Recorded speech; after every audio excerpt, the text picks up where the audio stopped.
선물 시장이 조금 더 가파르게 하락합니다. 0.63% 선물 지수 약세 흐름 이어가고 있고요. 원달러 환율은 60전 정도 하락한 1,330원 부근에서 횡보세 보여줍니다.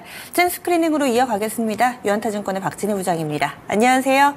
네, 안녕하세요. 네, 오늘장 핵심 어떻게 짚으셨어요? 네, 짙은 관망세가 시장을 덮고 있습니다.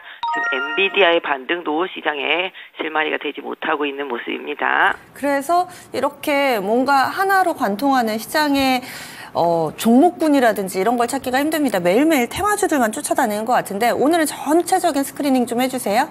네, 저도 어지럽습니다. 이거 오르면 저거 빠지고 저거 오르면 이거 빠지고 매일매일 왔다 갔다 해야 되는 상황인 것 같습니다. 오늘도 일단 딥페이크 관련주들은 강세입니다. 딥페이크 보안주들이 강세이고요. 오늘은 무슨 CC웨이가 상한가를 가고 디지캡도 20%대 한싹이죠. 라우시큐, 센트랩 등도 강세 보이고 CQ젠, 모니터랩 상당히 많습니다. 다 이쪽 테마로 다 지금 몰려있는 모습 보실 수가 있겠습니다. 큰 종목들로 본다면 지금 하이닉스, 삼성전자 좀 약합니다. 삼성전자, 하이닉스가 엔비디아의 반등에도 아직까지 좀 의심의 눈초리가 있습니다. 내일 새벽에 결과 보겠다라는 생각인 것 같습니다. 외국인들 양시장에서 매도 이어지면서 삼성전자, 하이닉스 좀 약한 모습 보실 수가 있겠고요. 코스닥의 일단은 반도체 소부장들은 그렇다고 또 많이 빠지지도 않습니다. 일단 좀 버텨내는 모습인 것 같고요. 현대차, 기아 좀 반등해주고 있고 글로비스도 좀 반등 나오고 있는 모습 보실 수가 있겠습니다. 현대 오프토, 에버드, 소포 오늘 현대차 인베스트데이에서 어떤 얘기가 나올지 좀 시장도 좀 지켜보는 것 같습니다. 엔터 쪽들도 소폭씩 반등입니다. 오늘 하이브 민희진 대표 내려오면서 강세 보여주고 있고 자사주 매입까지 겹치고 있는 모습입니다. 제약바이오 섹터주들은 초반보다는 지금 좀 밀렸습니다. 그렇다고 엄청 밀리는 건 아닙니다만은 약간 고점 갱신하고 어제 알테오젠이 코스닥 1위로 등극한 이후에 지금 탄력이 좀 떨어지는 모습 보실 수가 있겠고요. 상대적으로 그동안 좀 못 움직였었던 종목들 위주로는 좀 강한 흐름입니다. 큐력스 바이오 상승세 조금 눈에 띄고 있다 조금 말씀드릴 수가 있겠습니다. 오늘 두산도 좀 반등에 나서는 모습이고요. 오늘 방산 쪽에서는 하나 에어로가 좀 강세이고 현대 로템도 반등에 나서는 모습입니다. 오늘 비만 섹터 상당히 강합니다. 지금 대봉 LS 급등해주고 있는 모습이고요. 라파스도 강세 보여주고 있습니다. 전체적으로 어저께 미국 시장의 영향을 받은 모습 보실 수가 있겠습니다. 2차전지 섹터주들도 지금 삼성 SDI, GM이랑 본계약 계약하면서 강세 보여주고 있는 모습이고요. LG 에너지 솔루션도 어제 상승했고 오늘 아주 소폭 조정입니다만은 최근에 탄력도가 많이 좋아졌습니다. 전반적으로 제약바이오 섹터 내에서는 대형주들 좀 약한 모습에서 소규모로 흐름들이 조금 만들어지고 있습니다. 오늘 DX, VX 강세 보여주고 있는 모습 보실 수가 있겠고요. 오늘 케어제 퓨처캠 강세도 좀 눈에 띄고 있습니다. 섹터가 다 가는 건 아니고 이제 좀 종목별로 좀 다른 양상이고 미용 쪽에서 제 눈에 띄는 건 APR입니다. APR이 좀 상당히 강하게 올라오고 있는 모습인데요. 일단은 외국인들의 수급이 상당히 좀 좋은 흐름 보실 수가 있겠고 의료기기 쪽들도 루닉 같은 경우는 이제 이대주주가 물량 나오면서 어제 많이 하락했는데 오늘도 좀 추가 하락이 좀 있는 모습입니다. 전체적으로 좀 눈치 장세, 관망 장세 좀 짙은 상태 속에서 조선주 일단 좀 반등에 나서고 있고 그다음에 전력기기는 어제 좀 빠졌었는데 오늘도 일단은 힘이 없는 상태. 그 시장이 좀 조변 섞게 하고 상당히 힘들고요. 섹터별로도 변동성 상당히 크고 좀 다른 행보 보이고 있기 때문에 상당히 좀 조심하면서 종목 선택하셔야 될 것 같습니다. 네, 오랜만에 묵직한 종목 얘기 좀 나눠볼까요? 현대차 그룹입니다. 오늘 오후 3시에 인베스터데이가 예고되고 있는데 사실 그동안에 현대차 그룹 혹은 자동차 섹터에 대해서 시장의 관심이 워낙에 좀 떨어져 있어서 요즘 거래도 한산하더라고요. 관전 포인트를 어떻게 잡으면 좋을지 그리고 이것이 좀 모멘텀이 돼서 자동차 주들이 다시금 또 시장의 중심에 설 수 있을지 어떤 의견이신가요? 네, 지금 현대차를 비롯해서 삼성전자, 하이닉스 약한 원인은 아시다시피 이제 환율 효과도 있겠습니다.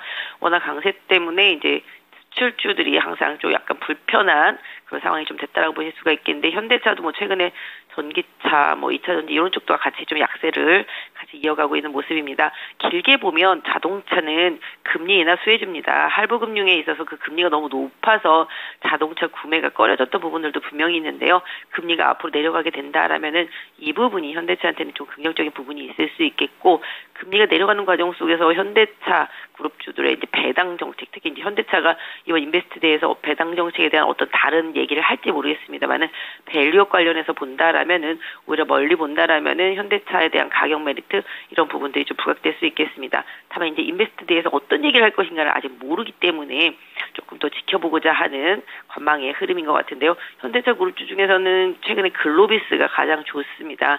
현대글로비스의 흐름이 상당히 좀 좋은 모습 보실 수가 있겠고, 모비스도 뭐 옆으로 기고 있는 상태고, 뭐 기아도 지금 약간 관망세, 현대차 자체도 지금 관망세인데 일단은 21선 위에 있다. 현대차 그룹주 중에서는 지금 현대 오토에버하고 현대 글로비스 요거 두 개 정도가 조금 흐름이 괜찮은 것 같습니다. 좀 더 한번 생각해서 보실 필요가 있을 것 같은데요. 일단 인베스트데이에서 어떤 배당 성향에 대한 정책이 나오는지, 앞으로의 뭐 전략 차종이라든지 기타 등등 전망 이런 부분들 좀 제시할 수 있기 때문에 투자하시는 분들은 이 부분 조금 확인하시고 투자하시는 전략 좋겠습니다. 네, 확인하고 투자하자. 그렇다면 또 모멘텀 하나, 강력한 모멘텀, 이 엔비디아 실적 발표를 모르고 거래를 해야 하는 오늘이 그 마지막 날이기 때문에 이것도 확인하고 대응하는 게 나을까요? 아니면 빠질 만큼 빠졌으니 예측 매매를 좀 해보자. 지금 분할 매수를 해볼까? 이런 고민들도 많이들 하실 텐데 어떤 의견 주시겠어요? 네, 진짜 이게 좀 생각해서 좀 질러야 되나? 뭐 이런 생각을 해볼 수 있는 구간이긴 합니다. 엔비디아에 대해서는 지금 의견이 분분합니다. 이미 뭐 실적에 대한 피크를 쳤을 것이다. 벌써 이제 상당히 오랜 기간 동안 계속 세 자릿수 상승폭을 보여왔기 때문에 그래서 탄력이 좀 줄어들 때가 됐다라는 얘기들이 나오고 있고, 또 아니다. 긍정적이다. 내년까지 가이던스 되게 올릴 거다. 뭐 이런 얘기들도 계속 나오고 있습니다. 근데 오늘 아침에 보시면은 크게 이제 연동을 안 하고 있는데, 이제 일단 지금 저희가 방송하는 과정 중에서 하이닉스가 다시 또 플러스권으로 전환하기는 했는데요. 일단 궁극적으로 지금 하이닉스 삼성전자를 생각해 본다라면은 엔비디아보다 이제 수급이 지금 중요한 상태입니다. 지금 수급이 지금 잘 안 받쳐주니까 못 올라오는 상태거든요. 그래서 만약에 엔비디아를 보면서 뭔가 배팅을 할 것 같으면은 오히려 좀 코스닥에 있는 소부장에다가 배팅하는 게 좀 낫지 않겠나. 제가 보더라도 지금 한미반도체, 테크윙, 그다음에 이수, 페타시스 이런 쪽들 나쁘지 않은 것 같습니다. 흐름이. 오히려 코스닥에 있는 장비주들 쪽, 지금 이오테크닉스도 빨간불 들어오고 있고요. 어제부터 좀 코스닥 장비주들이 상대적으로 하방 경직이 좀 있는 상태입니다. 그래서 오히려 하이닉스, 삼성전자 배팅하기보다는 엔비디아에 대한 기대감을 더 실린 다음에 HBM 관련해서 코스닥에 있는 납품과대 장비주들이라든지 이런 쪽들 보시는 게 맞겠다. 어제 보시면 강원칩스 같은 거는 그쪽은 아니지만 일단 인공지능 쪽이잖아요. 어제 상당히 괜찮았었거든요. 오늘도 하락폭이 그렇게 크지 않고, 뭐 STI 같은 본딩 업체도 그렇고 프로텍 같은 이제 본딩 업체도 어제 오르고 오늘 살짝 소폭 조정. 이렇게 따져 보면은 오히려 코스닥에 있는 소부장이 좀 더 낫고 인공지능을 가미한 반도체 섹터 주들이 조금 더 낫지 않을까, 개인적으로 이렇게 생각을 해보게 됩니다.